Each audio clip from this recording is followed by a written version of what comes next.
I'm not convinced it ain't no acting or accident what the track emits. You strapped with gas that you ain't even practiced with.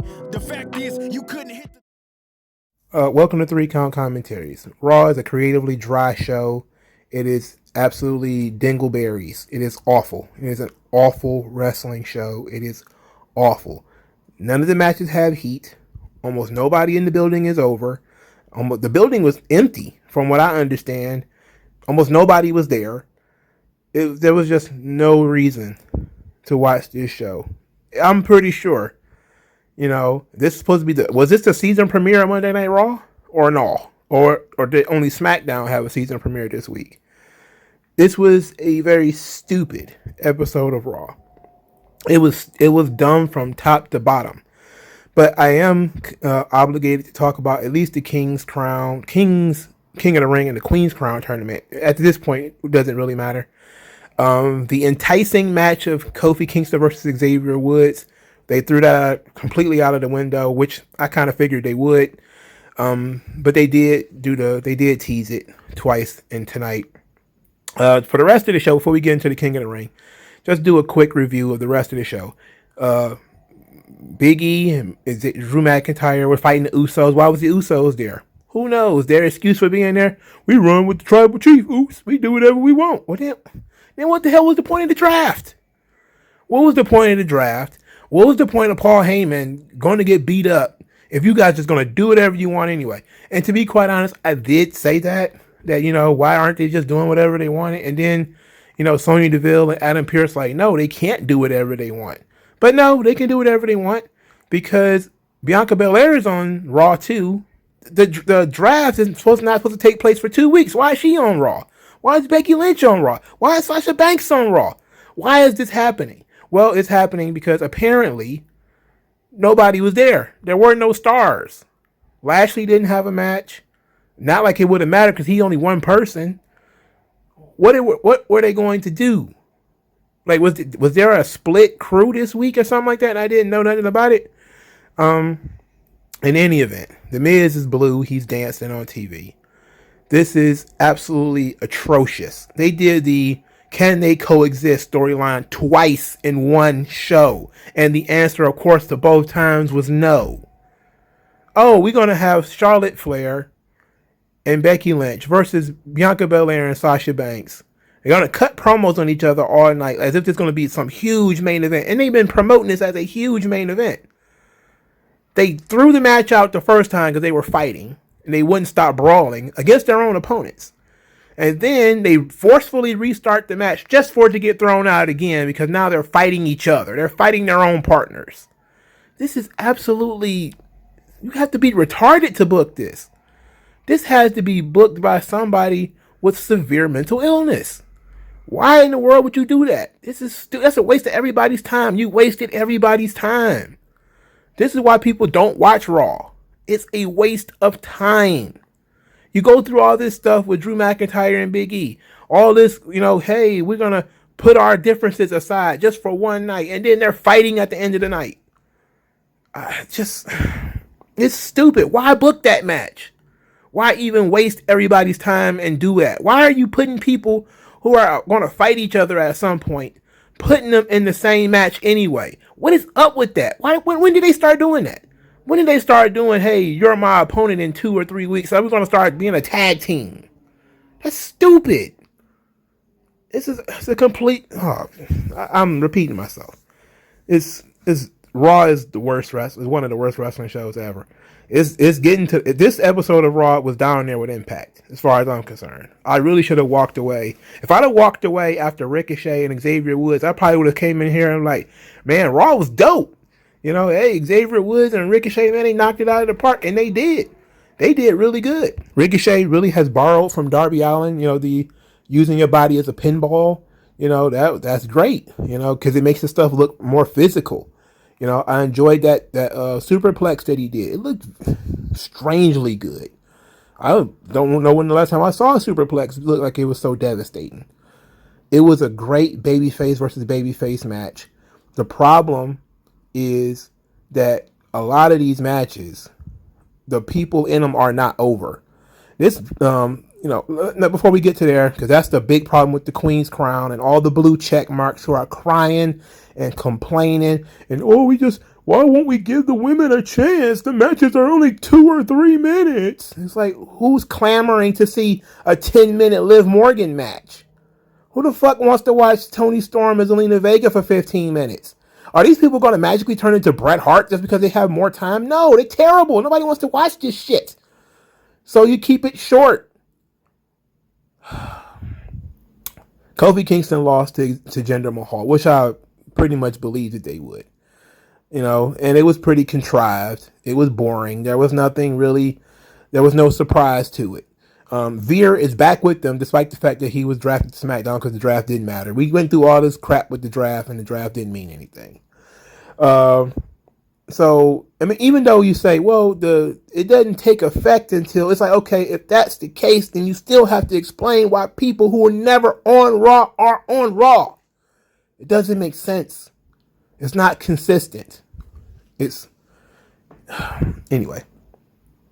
In any event, Jinder Mahal won, which was the right move, because you don't want to, Xavier Woods already had to wrestle a babyface, and having another babyface versus babyface match, I know people are like, oh, it would have been such a cool story, but it's like, yeah, but it's, at some point, you have to have babyface versus heel. You can't just keep having this guy beat other babyfaces, that was another big problem that we're going to have to go through later.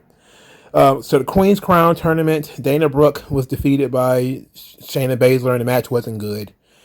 Even though the match was short, it should have been short, and it still wasn't good. Doudrop defeated Natalya. Of course she did. She's supposed to. That match was also not good. That's pretty much the only match in the entire tournament that probably would have made sense to go 4 or 5 minutes. And I think that match went about 5 minutes. Only because Natalya can be a workhorse when she really has the opportunity, and Doudrop has, if you know Piper Niven, you know that she has a little bit of a motor to her. But at the end of the day, there was no reason for them to have a long match. There was no reason for any of these women to have long matches, no matter how much the people on the internet think that Liv Morgan or Toni Storm or whatever. Toni Storm, yeah, she wrestled in Japan. She can work a long match. But that doesn't mean that she should, because she's not over. Nobody knows who she is. And you don't get over in wrestling matches. You get over through promos. She hasn't really cut any promos. So to be quite honest, she shouldn't even been in the tournament. But that's neither here nor there. So many people are mad that the Queen's Crown tournament is a bunch of matches that are pretty short. Ultimately, I think it's just a vehicle to get over Shayna Baszler from what it seems like. So what? At the end of the day, so what? So to be quite honest, nobody who is actually over is in this tournament. Nobody that people actually want to sit and watch is in this tournament. Alexa Bliss is not in it. Charlotte's not in it. Becky's not in it. Sasha's not in it. Bianca's not in it. That's pretty much the only 5 women. Bayley's not in it. Asuka's not in it. 7, okay? About 7 women total.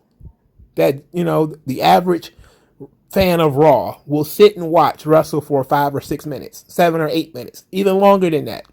None of them were in this tournament.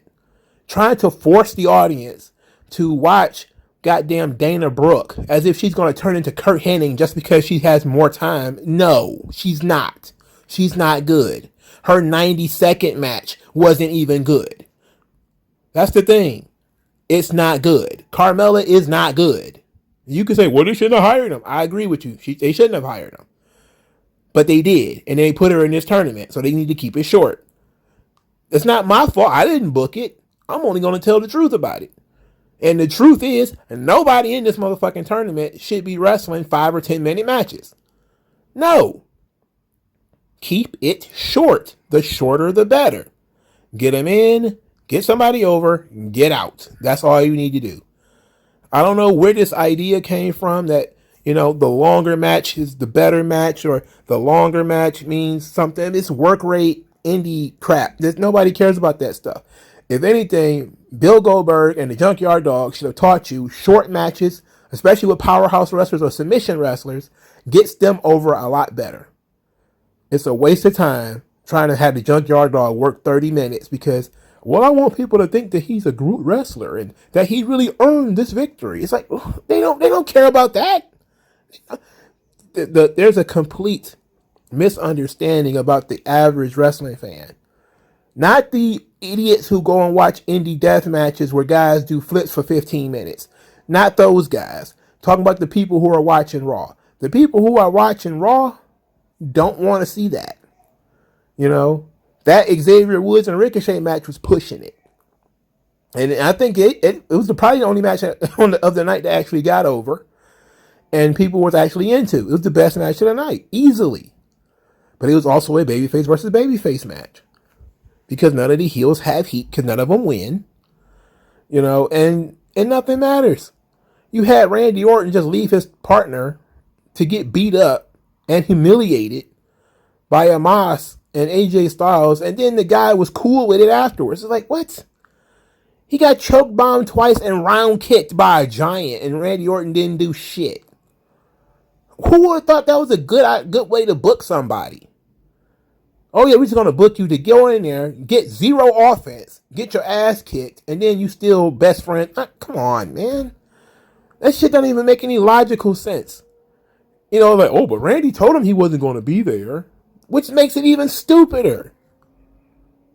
This Raw is the shits. It is the shits, and it's absolutely frustrating. All right, so the next rounds of the tournament is up. So you got Sami Zayn versus Finn Balor, and on the other side, you got Xavier Woods versus Jinder Mahal.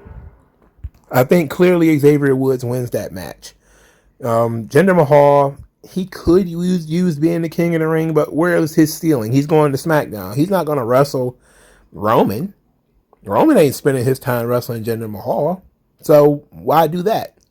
I think some people are under the assumption that Jinder Mahal, because he's Indian, that he's some kind of Muslim. No, he's a Sikh. He's not a Muslim.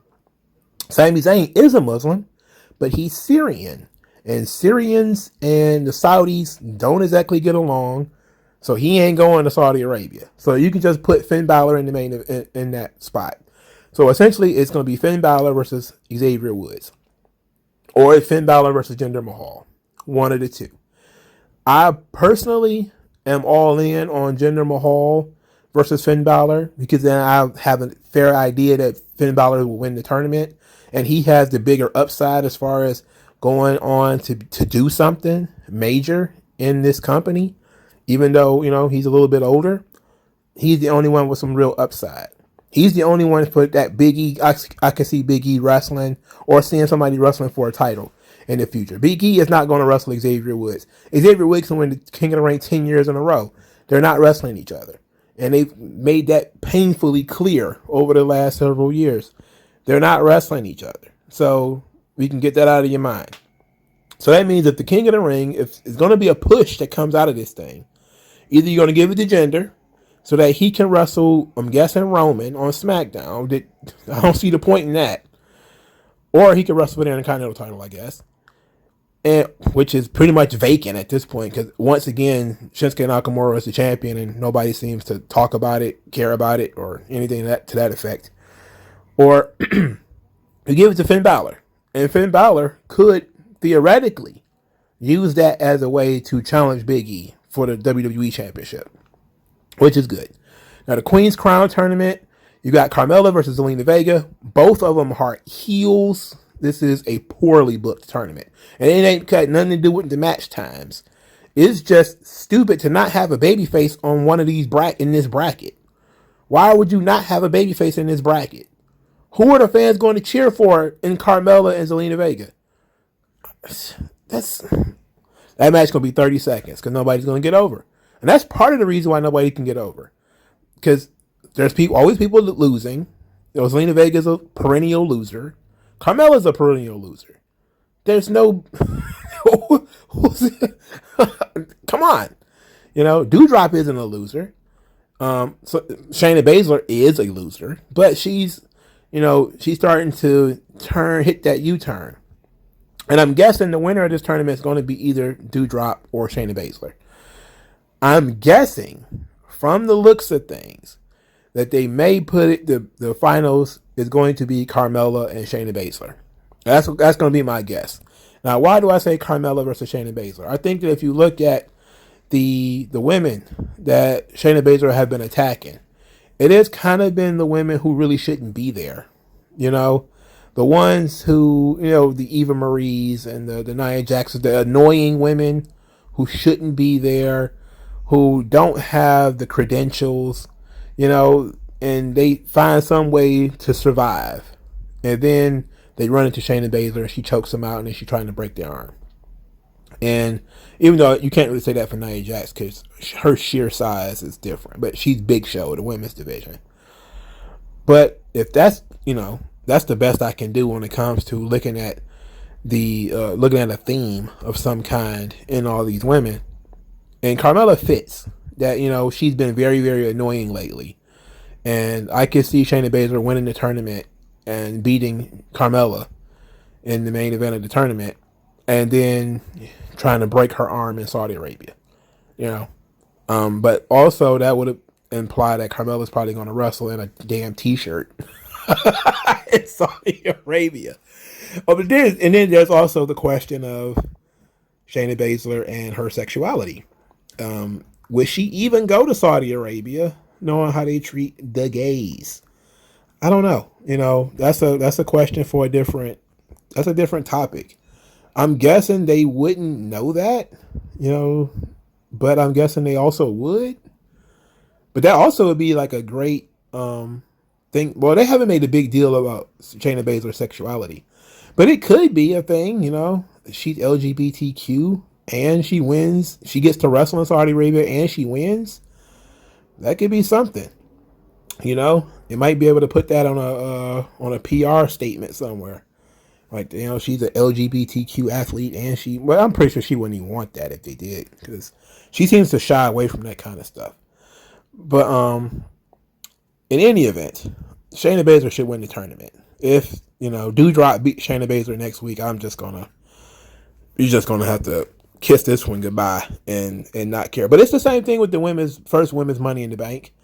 When that one happened and Carmella won and not somebody that everybody liked, they were like, "Oh, this is so stupid. This is whack. This is terrible. We don't like Carmella. She can't wrestle. She can't do nothing." And she was only, she was an effective character at the time. Now she's not really even effective. She's awful. So the King of the Ring continues to be mostly good. The Queen's Crown tournament continues to be just a thing that we have to go through in order to get, a contender, hopefully to capture one of these fucking titles. So I'm tired of these horsewomen. Since they've taken over the show, which has been about 2 weeks, these shows, SmackDown even, has been slowing down. Since we've got so much Becky and so much Charlotte, it's too much. And for people who will be like, again, the women need more time. The women need more time. Like, man, stars get time. You don't give time to people who are not over. There's no benefit to it. There's just no upside to it. Because even if they get over with that crowd, the people at home change the channel. Because the people that are there, what few people that are there this week, that's a captive audience. Unless they're going to leave at 8:45 and the show started at 8. They're probably going to try to find something to like. But the people at home, they see that this Liv Morgan match is going 7 minutes, 8 minutes. They might turn the channel. It's a completely different thing from pay-per-view, which you also have a captive audience because people want to see what the rest of the show. But people will walk away. And I don't want to, dump on Liv Morgan, but that's a lot of this stuff is coming from people who wanted her to win the tournament. And I wouldn't have minded if she would have won. But I'm at the point, man, where this show is so bad that I really want to burn it with fire. And I really want to burn this tournament with fire. But part of the problem is that they put a bunch of people in the tournament who aren't over.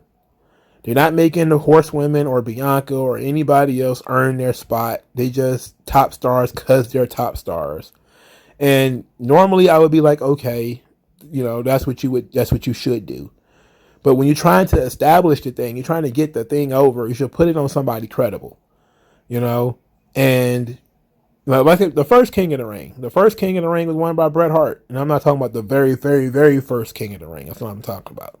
I'm talking about the King of the Ring pay-per-view. I know the very, very, very first King of the Ring was, in the 80s. I know that. But the King of the Ring pay-per-view was won by Bret Hart in order to establish the King of the Ring tournament. Right? You could have said, put it on the 1, 2, 3 kid. Get the kid over. I'm like, yeah, you could have done that. But then it probably wouldn't have been a King of the Ring next year. Like, what I'm saying? Like, people probably wouldn't have cared. And that was, part of what the problem was with Evolution. And you see this over and over and over again when they do these things, for women, they try to force these issues. Like the knockouts, knockdown, and the empower and all that kind of stuff. You see that it barely makes a blip. People don't really care. They act like they do. They tweet about it in activist style. But at the end of the day, nobody really cared. And then they just quietly move on. It's like everybody wanted the Queen of the Ring tournament. They got it. Now it's not going the way that they want it. And there's like, oh, it's a joke. It's stupid. No. These matches would have been a minute, 2 minutes, 3 minutes anyway. It's not like they started doing this just for this tournament.